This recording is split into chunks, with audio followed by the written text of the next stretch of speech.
Okay, quality over here of the Wi-Fi.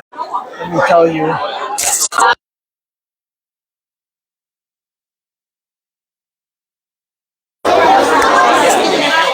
Okay, a little bit of a false start, but the quality over here. Let me tell you what we're going over here. I hope we're going to get some better connection. Let me turn this around. The reason why I wanted to show you that was we have a wonderful rally going on in honor of Gimul Tammuz. Let me explain what that is all about as I settle down over here.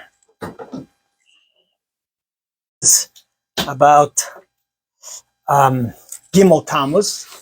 What is Gimul Tammuz? Gimul Tammuz is the yahrzeit, the 31st passing of the Rebbe. Okay, we're having some Wi-Fi issues. Okay, I think we're okay now. Let's always, as we always do, let's start with some tzedakah, and so that Hashem blesses all of us, that we are inspired by these words of Torah that we shall be sharing, and some thoughts. And let's also start with a bracha. If you have your own coffee, make your own blessing. If not, answer Amen. Baruch atah Adonai Eloheinu melech haolam she'akol niyeh b'dvaro.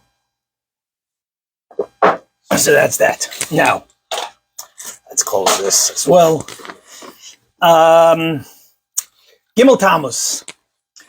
Kabbalah tells us, Hasidus tells us, Torah in general and Kabbalah, which is the mystical inner dimension of Torah, always tells us what's the deeper insight, dimension of what's going on.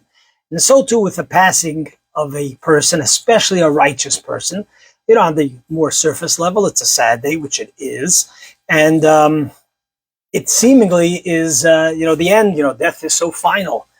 But from a Torah perspective, and especially a mystical Torah perspective, there's a whole different level. And there are various insights and angles of how we view the passing of one, as when their mission is comes to an end on this physical world, and what happens to the soul. There's so many discussions. But one of the things that is brought down in Tanya and in Kabbalah and Hasidic teachings is that on the day of a person's passing, the energy of the day encompasses or concentrates all their deeds and actions and continuous deeds that has happened throughout their lifetime. So, and every single person, by impacting someone else, there is sort of a perpetual, continuous growth that occurs. One person inspires another person. You inspire your children, you raise them in a certain way, they inspire their children, their friends, their people at work, and so on. So when we talk about the Rebbe, the seventh Rebbe of Chabad, and the impact that he has had and continues to have literally on millions, the whole mindset change of positivity, of holiness, of godliness, and so on. Imagine the power of that energy today that shines forth, that's concentrated in today's day of Gimul Tammuz. And therefore, it's a day of reflection. It's a day for asking for blessings, a day that we send a note to the OL, asking God for blessings and so on. So I want to share one or two thoughts as it relates to the Parsha and leadership in general. It's very interesting. The Parsha yesterday, we read Parshas Korach, is where even Moses, the holiest and greatest of all leaders of all time, was challenged by Korach, his own first cousin. Moses, who led the Jews to take them out of Egypt. He led the Jews with being the messenger to bring forth such miracles as the 10 plagues, the man from heaven, the splitting of the sea, etc.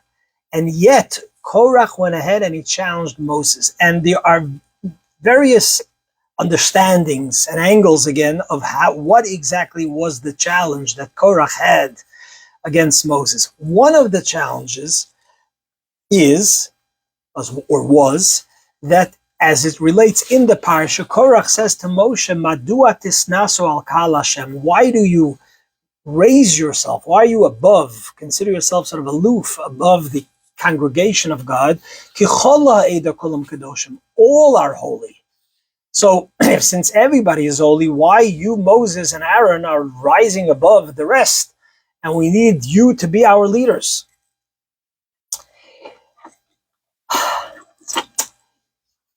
Interestingly enough, it was Moses who refused for an entire week when God came to him and wanted to appoint him the leader to take the Israelites, the Jewish people, out of Egypt. Moses did not say, yes, I'm the man for the job, and I you couldn't find someone better. Vote for me, elect me. Moses refused God's request. God had to plead with him to go ahead and take the people out of Egypt. And of all people, Korach is accusing Moshe Rabbeinu of this desire for leadership. And in fact, the Torah tells us that when describing Moses, there's very little in the Torah telling us what was Moses' quality. But there one time or two times where God testifies to Moses' qualities or gives us some hint or even explicitly tells us Moses' quality. What does it say? Va'ish Moshe anav miyod mi'al kol odem ashal pnei adam. Moses is the most humble of human beings. What does that tell you? What's the lesson for us? So a lot can be discussed. But I'm going to keep this maybe to one or 2 points. Korach said, we are all holy. We are all holy. And one of the things Korach was arguing is, why do we need these different categories within the leadership? Everybody is holy. And therefore, Korach also argued, why appoint Aaron, the high priest, to be the one that goes into the Holy of Holies? I want to do it too. I can also do it. And here, and I stress, there's many messages and insights on this whole story. I want to focus on one as it relates to Gimul Tammuz, the day of the Rebbe's passing, and to leadership. True leadership, spiritual leadership for sure, is not just about inspiring sort of holiness, goodness, and so on. True leadership is about bringing out and discovering and understanding the role of those who are you're leading and bringing out their personal biggest potential. See, Korach's mistake, amongst others, was that he says, I want to be Aharon. I want to be the high priest. And Moshe Rabbeinu said to him, you could never be Aaron. Not because Aaron is better or worse, because that's not your role.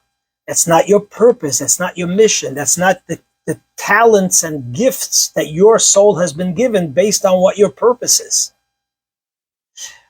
True leadership is recognizing the leader's role, responsibilities, and bringing out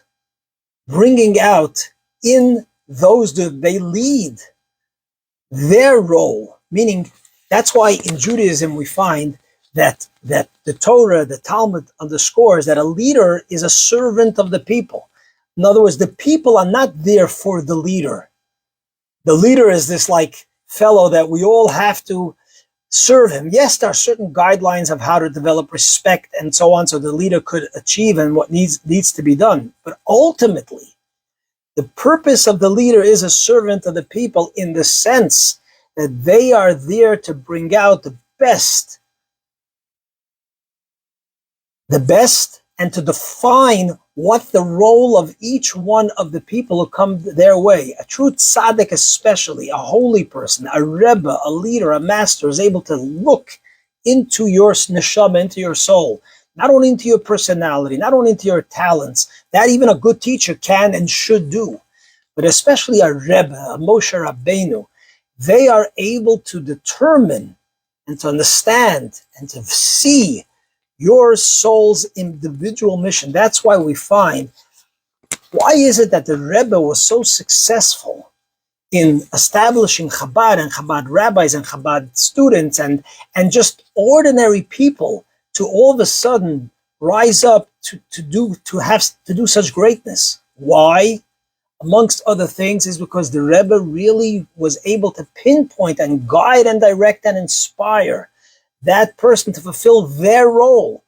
They're only going to be best in their role. If there's confusion of roles, then two things are happening.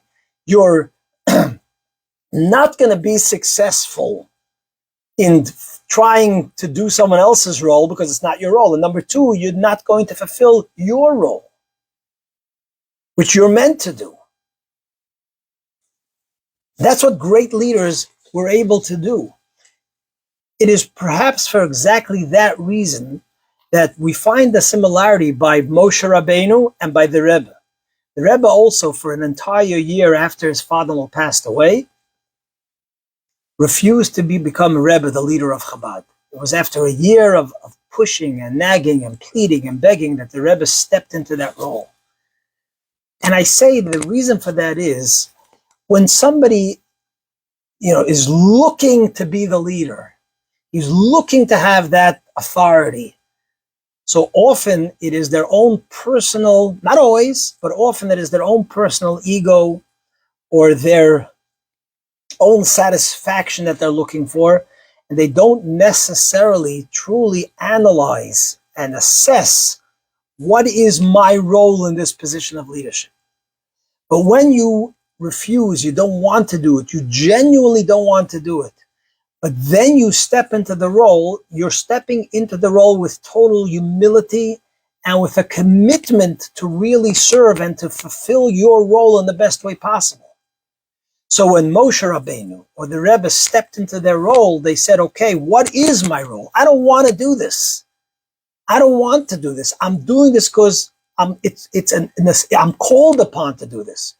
Because I've come to the conclusion that this particular role of leadership, nobody else can do better than me, because that's what God is calling me to do. Not because I'm some sort of big shot, to use just simple language. And therefore they step into it with total commitment, sincerity, dedication. And as a result, they're not threatened. They're not threatened by others who shine.